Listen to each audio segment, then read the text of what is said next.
Assalamualaikum. So, kembali kita tutorial yang seterusnya. So, untuk hari ini, cikgu nak kongsikan satu elemen HTML yang istimewa yang kita panggil dengan nama marquee. So, apa itu marquee? Marquee ni ada satu elemen yang membolehkan teks ataupun image digerakkan atas kita punya interface. Sebagai contoh, kalau kamu tengok sekarang ini, itu dipanggil marquee.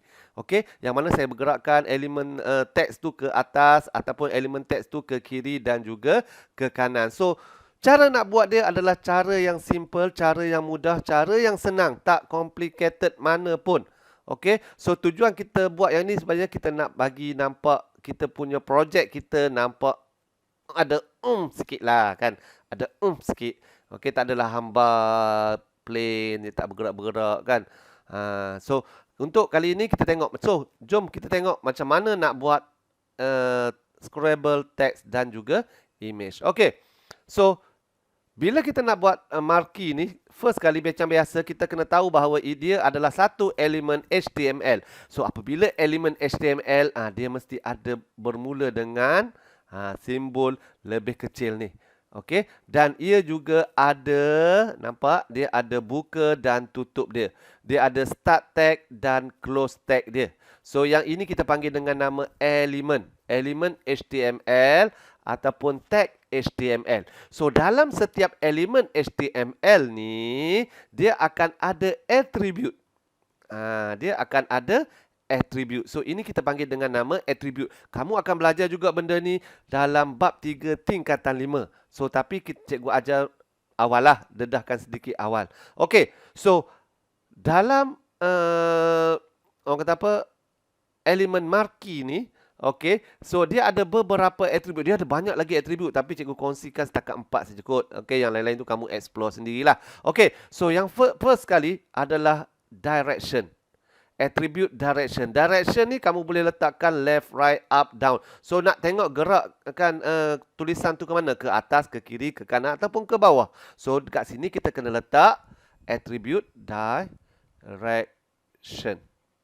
Okey, sama dengan, okey, let's say kita nak buat ke atas. So, direction up. Okey, so, marquee dia punya attribute dia direction up. So, kamu kena ingat, direction ini dipanggil dengan nama attribute. Manakala ini kita panggil dengan nama elemen. Okey, ini kod HTML. Ini elemen, ini attribute. So, dalam attribute dia ada dua jenis attribute. Ini kita panggil dengan attribute nama. Ini kita panggil dengan nama attribute nilai. Kamu kena ingat ni sebab apa? Ini ada dalam kamu punya buku teks tingkatan 5 bab 3. Okey, so cikgu dedahkan awal. So, dalam satu elemen boleh ada banyak attribute. So, salah satu dia kita letak kat sini adalah direction untuk membolehkan teks kita bergerak ke atas. Nampak nilainya up. Bila nilai up, dia akan bergerak ke atas. Kalau down, dia teks tu akan bergerak ke bawah. Nanti kita akan try. So, left, right, kiri, kanan macam biasalah. Okey. Kemudian scroll amount. Scroll amount ni dia nak kira kelajuan dia. Okey, teks tu bergerak laju ke tidak. Okey, scroll amount ni adalah kelajuan dia. Kemudian behavior. Behavior ni kita nak tengok dia punya sifat dia macam mana. Okey, dia ada 3 tapi cikgu kongsikan 2 saja kat kamu. Yang pertama adalah sliding, yang kedua adalah alternate. Okey. Kita tengok kat sini, kalau sliding selalunya dia akan naik dan dia akan hilang. Okey, naik, hilang dan dia akan keluar balik dekat bawah. So, yang pertama ini adalah sliding. So, kalau yang ini, yang patah balikkan, ini adalah alternate. So, terpulang kepada kamu nak gunakan behavior yang mana. So, let's say cikgu gunakan behavior sliding. Okey, kemudian attribute yang ketiga adalah loop. Loop mean berapa kali ia berputar. Berapa kali dia akan ulang. So, cukup nilai dia akan berhenti. So, kita letak satu lagi kat sini, behavior. Behavior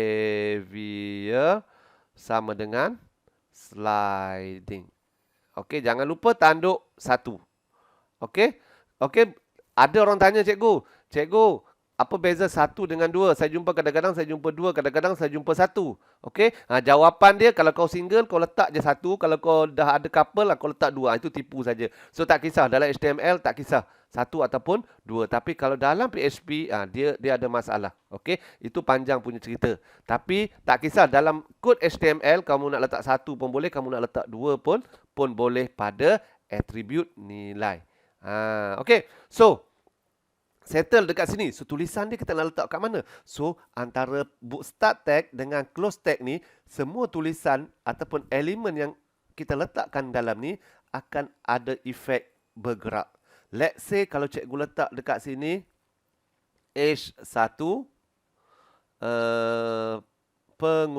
pengumuman.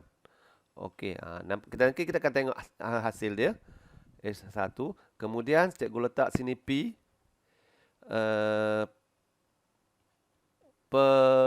Perjumpaan bersemuka dengan peserta. Okey. Okey, so let's say kita buat yang ini dulu. So jom kita try buat, tengok. So kita nak buat yang ini dulu marquee ada 2 attribute, direction up, behavior sliding. Kemudian kita ada H1, kita ada header, pengumuman, dan kita ada teks dalam paragraf iaitu perjumpaan bersemuka dengan peserta. Okey, kod yang ringkas saja kita buat dulu. Okey, jom kita try. Mana cikgu punya VSC? Okey, so first kali apa kita nak buat? Kita bukalah satu file namanya marquee. Okey, .php. Okey. So, nak letak nama fail apa? Terpulang kepada kamu. Okey, terpulang. So, cikgu buat elemen dulu. Marquee. Okey, tutup. Okey, kita dah ada elemen kita. Nampak? Kita dah ada elemen. So, kita letakkan dia punya behavior. Kita letakkan attribute kita. Okey, mungkin tak nampak. Ada yang tak nampak. Tak apa, cikgu besarkan sikit kat kamu. Okey, marquee kita letakkan elemen dia, attribute dia. Apa attribute dia? Behavior. Okey. Behavior. Cikgu pun dah lupa dah. Behavior up tadi kan. So, behavior sliding. Sorry. So, behavior sama dengan sliding. Okey. Kemudian, direction sama dengan up. Okey. So, kita letakkan teks. Apa yang kita nak gerakkan dia? Teks apa yang kita nak gerakkan. Okey, let's say kita letak H4. H4 lah. H4 pengumuman. Okey, kemudian cikgu nak buat satu lagi paragraf. Satu lagi adalah perjumpaan bersemuka dengan peserta. Okey, then cikgu nak buat satu lagi pengumuman. Cikgu nak buat 2 pengumuman. Okey, pengumuman 1, pengumuman kedua. Okey, pengumuman 1 contohnya lah, let's say lah contoh. Ini pengumuman kedua. Okey.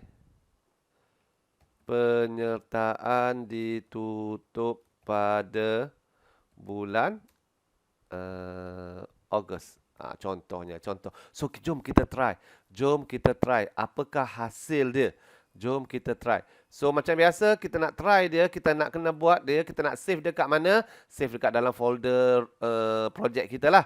Okey, nama dia apa tadi? Nama dia marquee. File kita tu namanya marquee. So, kita type dekat situ localhost / nama folder kita. Apa nama folder cikgu? PUBG / nama file kita. Apa nama file kita? Marquee. Okey, dah ada tak? Marquee.php. So, bila kita enter, nampak dia akan keluar hasil dia macam ni. Okey, so kita nak buat apa benda ni? Kita gunakan benda ni untuk gabungkan di dalam sistem kita pada interface sistem kita. Let's say cikgu tengok contoh cikgu buat, cikgu gabungkan dekat sini. Nampak tak? Cikgu gabungkan dekat sini. So nampak kita punya ni, nampak interface kita nampak lebih menarik sikit lah. So macam mana nak gabung ni? Tengok video tutorial cikgu macam mana nak cantikkan file index.php. Okey, so itu saja perkongsian ringkas daripada cikgu.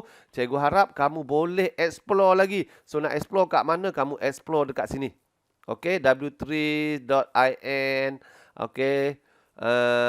HTML tutorial marquee tag. Okey, so kamu boleh explore dekat sini. Kat sini ada banyak lagi attribute yang boleh kamu cuba. Okey, so andai kata, okey, cikgu terlupa pula nak tunjuk tadi. Kalau kita gunakan behavior alternate, kita tengok apa yang jadi kalau kita gunakan behavior kita adalah alternate. Okey, so jom kita tengok apa yang jadi behavior alternate. Bila kita refresh, nampak? Dia akan bergerak gitu. Itu kita guna alternate. Kalau kita guna sliding, dia naik dan dia hilang. Okey. So terpulang kepada kamu ikut kreativiti kamu. Kamu nak guna macam mana? Kamu nak buat dia macam mana? Gunakan kreativiti kamu. So cikgu harap kamu dapat mencubanya. Boleh rujuk dekat sini. Sini ada banyak example yang dia bagi, kamu boleh guna. So sampai di sini saja tutorial cikgu. Cikgu harap kamu dapat cuba sebab ianya adalah benda yang menarik yang boleh kita tambah pada interface sistem kita. Okey, itu saja daripada cikgu. Terima kasih. Assalamualaikum.